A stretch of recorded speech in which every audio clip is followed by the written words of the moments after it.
Hi hello ನಮಸ್ಕಾರ. ವಿಶೇಷ ಕಾರ್ಯಕ್ರಮಕ್ಕೆ ಸ್ವಾಗತ. ನಾನು ರಂಜಿತಾ ಗೌಡ. ಗಡಿ ರಾಜ್ಯ ಅಸ್ಸಾಂನಲ್ಲಿ ಅಕ್ರಮ ಬಾಂಗ್ಲಾದೇಶಿ ವಲಸೆ, ರಾಷ್ಟ್ರ ಭದ್ರತೆ ಮತ್ತು ರಾಜಕೀಯ ಮುಖಾಮುಖಿ. ಪ್ರಧಾನಿ ನರೇಂದ್ರ ಮೋದಿ ನೇರವಾಗಿ ಕಾಂಗ್ರೆಸ್ ಮೇಲೆ ಆರೋಪ ಮಾಡಿದ್ದಾರೆ. ಕಾಂಗ್ರೆಸ್ ಕೂಡ ಗಟ್ಟಿಯಾಗಿ ತಿರುಗೇಟು ಕೊಟ್ಟಿದೆ. ಅಂದ ಹಾಗೆ ಅಸ್ಸಾಂನಲ್ಲಿ ನಿಜಕ್ಕೂ ಏನಾಗ್ತಿದೆ? ಇದು ಅಭಿವೃದ್ಧಿಯ ಕಥೆಯ, ಭದ್ರತೆಯ ಪ್ರಶ್ನೆಯ ಅಥವಾ ರಾಜಕೀಯ ಆಟನ? ಇವತ್ತು ಇದನ್ನೆಲ್ಲ ಸರಳವಾಗಿ ಸ್ಪಷ್ಟವಾಗಿ ನೋಡೋಣ. ಒಂದು ಕಡೆ ಬಿಜೆಪಿ ನಾವು ಅಸ್ಸಾಂನ ಗುರುತನ್ನ ಭದ್ರತೆಯನ್ನ ರಕ್ಷಿಸುತ್ತಿದ್ದೇವೆ ಅಂತ ಹೇಳ್ತಾ ಇದೆ. ಇನ್ನೊಂದು ಕಡೆ ಕಾಂಗ್ರೆಸ್ ಡಬಲ್ ಎಂಜಿನ್ ಸರ್ಕಾರ ಇದ್ರೂ ಕೂಡ ಯಾಕೆ ವಿಫಲತೆ ಆಗ್ತಾ ಇದೆ, ವಿಫಲತೆ ಮುಚ್ಚಿಕೊಳ್ಳಲು ನಮ್ಮ ಮೇಲೆ ಆರೋಪವನ್ನ ಮಾಡ್ತಿದ್ದಾರೆ ಅಂತ ಹೇಳ್ತಾ ಇದೆ. ಈ ಆರೋಪ ಪ್ರತ್ಯಾರೋಪಗಳ ನಡುವೆ ಅಸ್ಸಾಂನ ಜನ ಏನು ಯೋಚನೆ ಮಾಡ್ತಿದ್ದಾರೆ? ಗಡಿಯಾಚೆಯಿಂದ ಬರುವ ವಲಸೆ ಸಮಸ್ಯೆ ಎಷ್ಟು ದೊಡ್ಡದು? ಮೋದಿ ಹೇಳ್ತಿರೋದು ಏನು? ಕಾಂಗ್ರೆಸ್ ಪ್ರತಿಕ್ರಿಯೆ ಏನು? ಈ ಎಲ್ಲ ಅಸಲಿಯತ್ತನ್ನ ನೋಡ್ತಾ ಹೋಗೋಣ.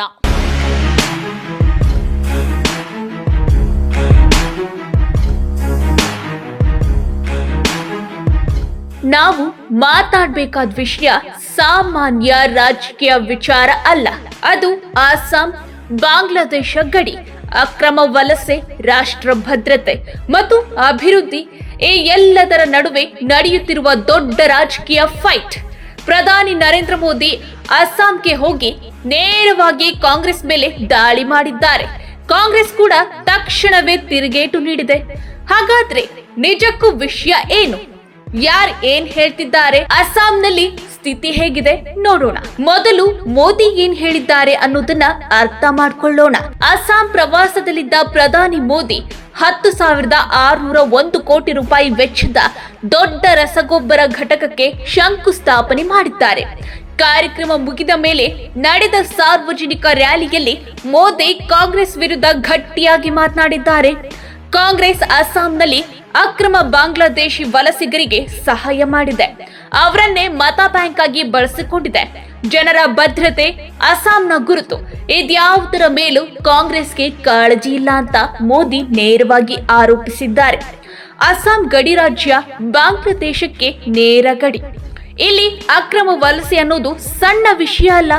ಇದು ಕೆಲಸ, ಭೂಮಿ, ಸಂಪನ್ಮೂಲ, ಸಂಸ್ಕೃತಿ ಮತ್ತು ಭದ್ರತೆ ಎಲ್ಲದಕ್ಕೂ ಸಂಬಂಧಿಸಿದ ವಿಷಯ. ಮೋದಿ ಹೇಳ್ತಿರೋದು ಏನು ಅಂದ್ರೆ, ದಶಕಗಳ ಕಾಲ ಕಾಂಗ್ರೆಸ್ ಆಡಳಿತದಲ್ಲಿ ಈ ಸಮಸ್ಯೆಯನ್ನ ನಿರ್ಲಕ್ಷ್ಯ ಮಾಡಲಾಯಿತು. ಒಳ ನುಸುಳುವವರಿಗೆ ಭೂಮಿ ಸಿಕ್ಕಿತು, ಅರಣ್ಯ ಪ್ರದೇಶ ಹಿಡಿದ್ರು.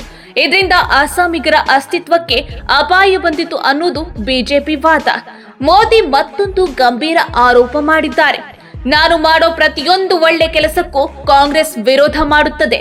ಅಧಿಕಾರ ಬೇಕು ಅಷ್ಟೇ, ಅದಕ್ಕೆ ವಿಶೇಷ ಸಮಗ್ರ ಮತದಾರರ ಪಟ್ಟಿಯನ್ನು ವಿರೋಧಿಸುತ್ತಿದ್ದಾರೆ ಅಂತ ಹೇಳಿದ್ದಾರೆ. ಇಲ್ಲಿ ಮೋದಿ ಹೇಳ್ತಿರೋದು, ಒಳ ನುಸುಳುವವರನ್ನು ಗುರುತಿಸಿ ಹೊರ ಹಾಕೋಕೆ ಈ ಪರಿಶೀಲನೆ ಬೇಕು. ಆದ್ರೆ ಕಾಂಗ್ರೆಸ್ ಅದನ್ನೇ ತಡೆದು ವಲಸಿಗರನ್ನು ರಕ್ಷಿಸುತ್ತಿದೆ ಅನ್ನೋ ಆರೋಪ. ಇದಕ್ಕೆ ಜೊತೆಗೆ ಮೋದಿ ಅಭಿವೃದ್ಧಿಯ ವಿಚಾರವನ್ನ ಮುಂದಿಟ್ಟಿದ್ದಾರೆ. ಕಾಂಗ್ರೆಸ್ ಆಡಳಿತದಲ್ಲಿದ್ದಾಗ ಅಸ್ಸಾಂನ ಹಳೆಯ ಕೈಗಾರಿಕೆಗಳನ್ನ ಸರಿಪಡಿಸಲೇ ಇಲ್ಲ. ರಸಗೊಬ್ಬರ ಕಾರ್ಖಾನೆಗಳು ಹಳಿಗೆದಾಗಿ ಹೋಗಿದ್ವು. ರೈತರು, ಕಾರ್ಮಿಕರು ವರ್ಷಗಳ ಕಾಲ ಕಷ್ಟಪಟ್ಟರು ಅಂತ ಹೇಳಿದ್ದಾರೆ. ವಿಶೇಷವಾಗಿ ನಮ್ರಪ್ನ ರಸಗೊಬ್ಬರ ಘಟಕಗಳ ಬಗ್ಗೆ ಹೇಳಿ ಹಳೆಯ ಸರ್ಕಾರಗಳು ಸಮಸ್ಯೆ ಬಗೆಹರಿಸಲಿಲ್ಲ ಅಂತ ಮೋದಿ ಆರೋಪಿಸಿದ್ದಾರೆ. ಬಿಜೆಪಿ ಸರ್ಕಾರ ಬಂದ ಮೇಲೆ ಏನು ಬದಲಾವಣೆ ಆಯ್ತು ಅನ್ನೋದನ್ನ ಮೋದಿ ವಿವರಿಸಿದ್ದಾರೆ.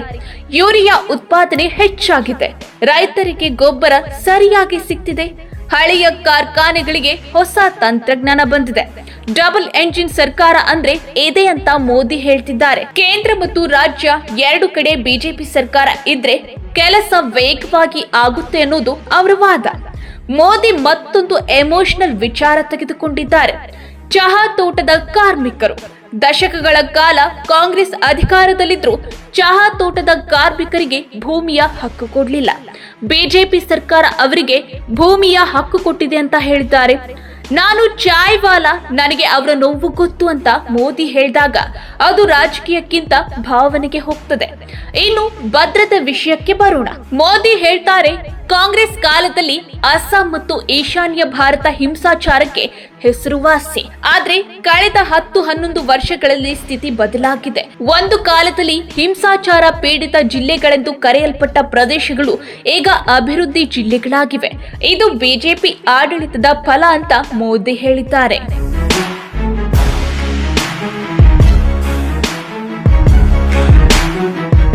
ಇದಕ್ಕೆ ಕಾಂಗ್ರೆಸ್ ತಿರುಗೇಟು ಕೊಡ್ಲೇಬೇಕಿತ್ತು. ಕಾಂಗ್ರೆಸ್ ಸಂಸದ ಮಾಣಿಕಂ ಟ್ಯಾಗೋರ್ ಸ್ಪಷ್ಟವಾಗಿ ಹೇಳಿದ್ದಾರೆ, ಅಸ್ಸಾಂ ಹಿಂದೂ ಬಹುಸಂಖ್ಯಾತ ಪ್ರದೇಶ. ಸ್ವಾತಂತ್ರ್ಯಕ್ಕೂ ಮುಂಚೆ ಅಸ್ಸಾಂನನ್ನು ಪಾಕಿಸ್ತಾನಕ್ಕೆ ಸೇರಿಸುವ ಯಾವುದೇ ಪ್ರಸ್ತಾಪವೇ ಇರಲಿಲ್ಲ. ಮೋದಿ ಹೇಳಿಕೆ ಐತಿಹಾಸಿಕ ಸುಳ್ಳು ಅಂತ ಕಾಂಗ್ರೆಸ್ ಆರೋಪಿಸಿದೆ. ಇದು ಚುನಾವಣೆಗಾಗಿ ಮಾಡಿರುವ ರಾಜಕೀಯ ಎಂದು ಕಾಂಗ್ರೆಸ್ ಹೇಳಿದೆ. ಇದೇ ವೇಳೆ ಕಾಂಗ್ರೆಸ್ ಅಧ್ಯಕ್ಷ ಮಲ್ಲಿಕಾರ್ಜುನ್ ಖರ್ಗೆ ಕೂಡ ಮೋದಿ ವಿರುದ್ಧ ಗಟ್ಟಿಯಾಗಿ ಮಾತಾಡಿದ್ದಾರೆ. ಕೇಂದ್ರದಲ್ಲೂ ಬಿಜೆಪಿ ಸರ್ಕಾರ, ಅಸ್ಸಾಂನಲ್ಲೂ ಬಿಜೆಪಿ ಸರ್ಕಾರ, ಡಬಲ್ ಇಂಜಿನ್ ಸರ್ಕಾರ ಅಂತಾರೆ. ಹಾಗಿದ್ರೆ ಸಮಸ್ಯೆ ಇದ್ರೆ ಜವಾಬ್ದಾರಿ ಯಾರು ಅಂತ ಖರ್ಗೆ ಪ್ರಶ್ನಿಸಿದ್ದಾರೆ. ತಮ್ಮ ವೈಫಲ್ಯ ಮುಚ್ಚೋಕೆ ಕಾಂಗ್ರೆಸ್ ಮೇಲೆ ಆರೋಪ ಮಾಡ್ತಿದ್ದಾರೆ ಅನ್ನೋದು ಕಾಂಗ್ರೆಸ್ ವಾದ. ಈ ನಡುವೆ ಮೋದಿ ಅಸ್ಸಾಂನಲ್ಲಿ ಕ್ರೂಸ್ ಹಡಗಿನಲ್ಲಿ ಪರೀಕ್ಷಾ ಪೇ ಚಾರ್ಜ್ ಮಾಡಿದ್ದು, ವಿದ್ಯಾರ್ಥಿಗಳ ಜೊತೆ ಮಾತನಾಡಿದ್ದು ಕೂಡ ಚರ್ಚೆಗೆ ಬಂದಿದೆ. ಬಿಜೆಪಿ ಇದನ್ನು ನಾಯಕತ್ವ ಮತ್ತು ಯುವಕರ ಸಂಪರ್ಕ ಅಂತ ಹೇಳ್ತಿದೆ. ಕಾಂಗ್ರೆಸ್ ಇದನ್ನು PR ಸ್ಟಂಟ್ ಅಂತ ಟೀಕಿಸುತ್ತಿದೆ. ಇಲ್ಲಿ ಇನ್ನೊಂದು ಮುಖ್ಯ ವಿಷಯ ಏನಂದ್ರೆ, ಅಸ್ಸಾಂನಲ್ಲಿ ಅಕ್ರಮ ವಲಸೆ ಅನ್ನೋದು ಇವತ್ತಿನ ಸಮಸ್ಯೆಯಲ್ಲ. ಇದು ದಶಕಗಳಿಂದ ನಡೆದುಕೊಂಡ ಬಂದ ವಿಚಾರ. ಸ್ಥಳೀಯ ಜನರಿಗೆ ಕೆಲಸ ಸಿಗದೆ ಹೋಗೋದು, ಭೂಮಿ ಮೇಲೆ ಒತ್ತಡ ಹೆಚ್ಚಾಗುವುದು, ಜನಸಂಖ್ಯೆಯ ಸಮೀಕರಣ ಬದಲಾಗುವುದು, ಇವೆಲ್ಲದರ ಬೇರು ಈ ವಲಸೆ ಸಮಸ್ಯೆಗೆ ಹೋಗಿ ಸೇರುತ್ತೆ. ಬಿಜೆಪಿ ಈ ವಿಚಾರವನ್ನು ರಾಷ್ಟ್ರ ಭದ್ರತೆ ಅಂತ ಫ್ರೇಮ್ ಮಾಡ್ತಿದ್ರೆ, ಕಾಂಗ್ರೆಸ್ ಇದನ್ನು ಮಾನವೀಯ ವಿಚಾರ ಅಂತ ಹೇಳ್ತಿದೆ. ಇಲ್ಲಿ ಕ್ಲಾಶ್ ಆಗ್ತಿರೋದು ಇದೇ ಎರಡು ದೃಷ್ಟಿಕೋನಗಳು. ಮೋದಿ ಹೇಳ್ತಿರೋದು, ಅಕ್ರಮ ವಲಸೆ ತಡೆದ್ರೆ ಮಾತ್ರ ಅಸ್ಸಾಂನ ಗುರುತು ಉಳಿಯುತ್ತೆ, ಭಾಷೆ, ಸಂಸ್ಕೃತಿ, ಉದ್ಯೋಗ ಇವೆಲ್ಲವೂ ರಕ್ಷಣೆಯಾಗುತ್ತೆ. ಅದಕ್ಕೆ NRC, SIR, ಗಡಿ ಭದ್ರತೆ ಇವೆಲ್ಲ ಕ್ರಮಗಳು ಬೇಕು ಅಂತ ಬಿಜೆಪಿ ವಾದ ಮಾಡ್ತಿದೆ. ಕಾಂಗ್ರೆಸ್ಗೆ ಇದರಲ್ಲಿ ಸಮಸ್ಯೆ ಏನು ಅಂದ್ರೆ, ಈ ಪ್ರಕ್ರಿಯೆಗಳಲ್ಲಿ ನಿರಪರಾಧ ಜನರಿಗೆ ತೊಂದರೆ ಆಗಬಹುದು ಅನ್ನೋ ಆತಂಕ. ಹೀಗಾಗಿ ಕಾಂಗ್ರೆಸ್ ಇದನ್ನ ರಾಜಕೀಯವಾಗಿ ಬಳಸಿಕೊಳ್ತಿದೆ ಅನ್ನೋ ಆರೋಪ ಬಿಜೆಪಿ ಮಾಡ್ತಿದೆ. ಇದಕ್ಕೆ ಜೊತೆಗೆ ಅಭಿವೃದ್ಧಿ ವಿಚಾರದಲ್ಲೂ ಎರಡು ಪಕ್ಷಗಳ ಮಧ್ಯೆ ಸ್ಪಷ್ಟ ವ್ಯತ್ಯಾಸ ಇದೆ. ಬಿಜೆಪಿ ಅಸ್ಸಾಂನಲ್ಲಿ ರಸ್ತೆ, ಸೇತುವೆ, ಕೈಗಾರಿಕೆ, ಸೆಮಿಕಂಡಕ್ಟರ್ ಘಟಕ, ರಸಗೊಬ್ಬರ ಕಾರ್ಖಾನೆ ಅಂತ ದೊಡ್ಡ ಪ್ರಾಜೆಕ್ಟ್ಗಳನ್ನ ತೋರಿಸಿ, ನೋಡಿ ನಾವು ಕೆಲಸ ಮಾಡ್ತಿದ್ದೀವಿ ಅಂತ ಹೇಳ್ತಿದೆ. ಕಾಂಗ್ರೆಸ್ ಇದು ಎಲ್ಲವೂ ಕೇಂದ್ರದ ಹಣ, ರಾಜ್ಯ ಸರ್ಕಾರದ ಹಣ ಅಲ್ಲ ಅಂತ ಪ್ರತಿಕ್ರಿಯೆ ಕೊಡ್ತಿದೆ. ಅಂದ್ರೆ ಅಭಿವೃದ್ಧಿಯ ಕ್ರೆಡಿಟ್ ಯಾರಿಗೆ ಅನ್ನೋ ಫೈಟ್ ಕೂಡ ಜೊತೆಗೆ ನಡೀತಿದೆ. ಭೂಪೇನ್ ಹಜಾರಿಕಾ ವಿಚಾರವು ಇದೇ ರಾಜಕೀಯದ ಭಾಗ. ಬಿಜೆಪಿ ಅವರಿಗೆ ಭಾರತ ರತ್ನ ಕೊಟ್ಟಾಗ ಕಾಂಗ್ರೆಸ್ ವಿರೋಧಿಸಿತು ಅನ್ನೋದು ಮೋದಿ ಹೇಳಿಕೆ. ಬಿಜೆಪಿ ಇದನ್ನು ಕಾಂಗ್ರೆಸ್ಗೆ ಅಸ್ಸಾಂನ ಹೆಮ್ಮೆ ಸಹಿಸಲ್ಲ ಅಂತ ಹೇಳ್ತಿದೆ. ಕಾಂಗ್ರೆಸ್ ಮಾತ್ರ ಇದು ಸತ್ಯ ಅಲ್ಲ, ಬಿಜೆಪಿ ರಾಜಕೀಯಕ್ಕಾಗಿ ವಿಷಯ ತಿರುಗಿಸ್ತಿದೆ ಅಂತ ಹೇಳ್ತಿದೆ. ಅಸ್ಸಾಂನ ಭಾವನೆಗಳನ್ನ ರಾಜಕೀಯವಾಗಿ ಬಳಸಿಕೊಳ್ಳೋ ಪ್ರಯತ್ನ ಎರಡು ಕಡೆ ನಡೀತಿದೆ ಅನ್ನೋದು ವಾಸ್ತವ. ಚಹಾ ತೋಟದ ಕಾರ್ಮಿಕರ ವಿಷಯ ಬಂದಾಗ ಮೋದಿ ತಮ್ಮ ಬ್ಯಾಕ್ಗ್ರೌಂಡ್ ಅನ್ನ ಮುಂದೆ ತರ್ತಿದ್ದಾರೆ. ಇದು ಪೂರ್ತಿ ಪೊಲಿಟಿಕಲ್ ಸ್ಟ್ರಾಟಜಿ. ಕಾರ್ಮಿಕ ವರ್ಗದ ಜೊತೆ ನಂಟು ಕಟ್ಟೋದು, ನಾನು ನಿಮ್ಮಲ್ಲೊಬ್ಬ ಅನ್ನೋ ಮೆಸೇಜ್ ಕೊಡುವುದು. ಕಾಂಗ್ರೆಸ್ ಇದಕ್ಕೆ ಪ್ರತಿಯಾಗಿ ನಾವು ಇದ್ದಾಗ್ಲೂ ಸಾಕಷ್ಟು ಯೋಜನೆಗಳಿದ್ವು ಅಂತ ಹೇಳ್ತಿದೆ. ಆದ್ರೆ ಗ್ರೌಂಡ್ ನಲ್ಲಿ ಜನ ಏನ್ ಅನುಭವಿಸಿದ್ದಾರೆ ಅನ್ನೋದು ದೊಡ್ಡ ಪ್ರಶ್ನೆ. ಇನ್ನೊಂದು ಕಡೆ ಈಶಾನ್ಯ ಭಾರತಕ್ಕೆ ಸಂಬಂಧಿಸಿದಂತೆ ಬಿಜೆಪಿ ತನ್ನನ್ನು ಮೇನ್ ಲ್ಯಾಂಡ್ಗೆ ಕನೆಕ್ಟ್ ಮಾಡಿದ ಸರ್ಕಾರ ಅಂತ ಪ್ರೊಜೆಕ್ಟ್ ಮಾಡ್ತಿದೆ. ರೈಲು, ರಸ್ತೆ, ವಿಮಾನ ಸಂಪರ್ಕ, ಶಾಂತಿ ಒಪ್ಪಂದಗಳು ಇವೆಲ್ಲವನ್ನು ಬಿಜೆಪಿ ತನ್ನ ಅಚೀವ್ಮೆಂಟ್ ಅಂತ ಹೇಳ್ತಿದೆ. ಕಾಂಗ್ರೆಸ್ ಇದು ಎಲ್ಲವೂ ನಿಧಾನವಾಗಿ ಆಗೋ ಪ್ರಕ್ರಿಯೆ, ಒಂದೇ ಸರ್ಕಾರದಲ್ಲಿ ಅಲ್ಲ ಅಂತ ವಾದ ಮಾಡ್ತಿದೆ. ಆದ್ರೆ ಜನರಿಗೆ ಗೋಚರವಾಗೋದು ಫಲಿತಾಂಶ ಮಾತ್ರ.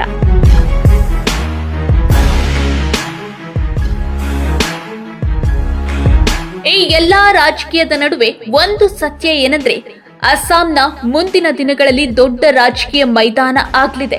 ಅಕ್ರಮ ವಲಸೆ, ಭದ್ರತೆ, ಅಭಿವೃದ್ಧಿ ಈ ಮೂರು ವಿಷಯಗಳ ಸುತ್ತಲೇ ಚುನಾವಣೆ, ಭಾಷಣ, ಆರೋಪ ಪ್ರತ್ಯಾರೋಪ ಎಲ್ಲವೂ ನಡೆಯಲಿದೆ. ಬಿಜೆಪಿ ಇದನ್ನ ತನ್ನ ಸ್ಟ್ರಾಂಗ್ ಪಾಯಿಂಟ್ ಆಗಿ ಮಾಡಿಕೊಂಡಿದೆ. ಕಾಂಗ್ರೆಸ್ ಇದಕ್ಕೆ ಕೌಂಟರ್ ಹುಡುಕೋ ಪ್ರಯತ್ನದಲ್ಲಿದೆ.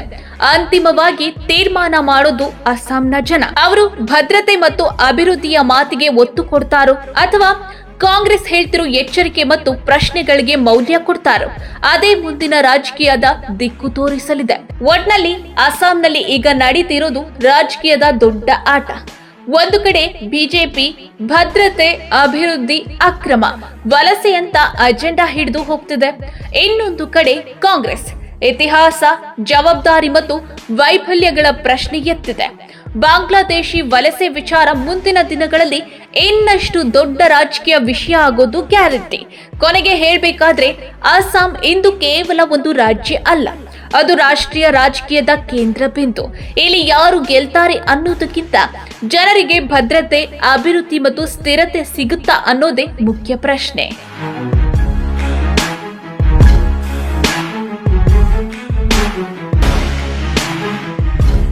ಕೊನೆಗೆ ಒಂದು ಮಾತು ಮಾತ್ರ ಹೇಳಲೇಬೇಕು. ಅಸ್ಸಾಂ ವಿಚಾರ ಈಗ ಕೇವಲ ರಾಜಕೀಯ ಆರೋಪ ಪ್ರತ್ಯಾರೋಪಕ್ಕೆ ಸೀಮಿತವಾಗಿಲ್ಲ. ಇದು ಭದ್ರತೆ, ಗುರುತು ಮತ್ತು ಅಭಿವೃದ್ಧಿಯ ಪ್ರಶ್ನೆ. ಬಿಜೆಪಿ ಏನು ಮಾಡ್ತಿದೆ, ಕಾಂಗ್ರೆಸ್ ಏನು ಹೇಳ್ತಿದೆ ಅನ್ನೋದಕ್ಕಿಂತ ಅಸ್ಸಾಂನ ಜನರಿಗೆ ನಿಜವಾಗಿ ಏನು ಸಿಗ್ತಿದೆ ಅನ್ನೋದೇ ಮುಖ್ಯ. ಆರೋಪಗಳು ಮುಂದುವರಿಯುತ್ತವೆ, ರಾಜಕೀಯ ನಡೆಯುತ್ತೆ, ಆದ್ರೆ ಅಂತಿಮ ತೀರ್ಪು ಅಸ್ಸಾಂನ ಜನರ ಕೈಯಲ್ಲೇ ಇರುತ್ತದೆ. ನೀವು ಸಣ್ಣ ಆಗ್ಬೇಕಲ್ವಾ? ಅದು ಒಂದು ಉತ್ತಮ ಆಹಾರದಿಂದ ಸಣ್ಣ ಆಗ್ಬೇಕಲ್ವಾ? ಪ್ರತಿದಿನ ನಮ್ಮ ಜೀನಿ ಸ್ಲಿಮ್ ನ ಯೂಸ್ ಮಾಡಿ ಯಾವುದೇ ಸೈಡ್ ಎಫೆಕ್ಟ್ ಇಲ್ದಂಗೆ ನೀವು ಸಣ್ಣ ಆಗ್ತೀರಾ. ಯಾರಾಗ್ತಾರೆ ಎಂಎಲ್ಎ ಅಭ್ಯರ್ಥಿ 2028 ಶೀಘ್ರದಲ್ಲೇ. ಪ್ರತಿದಿನ ಒಂದೊಂದು ಕ್ಷೇತ್ರದ ಟಿಕೆಟ್ ಆಕಾಂಕ್ಷಿಗಳ ಸಂಪೂರ್ಣ ಮಾಹಿತಿ ಪೊಲಿಟಿಕಲ್ ಜರ್ನಲಿಸ್ಟ್ KM ಶಿವಕುಮಾರ್ ಅವರಿಂದ. ಕರ್ನಾಟಕದ ನಂಬರ್ 1 ಡಿಜಿಟಲ್ ಮೀಡಿಯಾ ನಿಮ್ಮ ನೆಚ್ಚಿನ ಕರ್ನಾಟಕ ಟಿವಿಯಲ್ಲಿ ಮಾತ್ರ.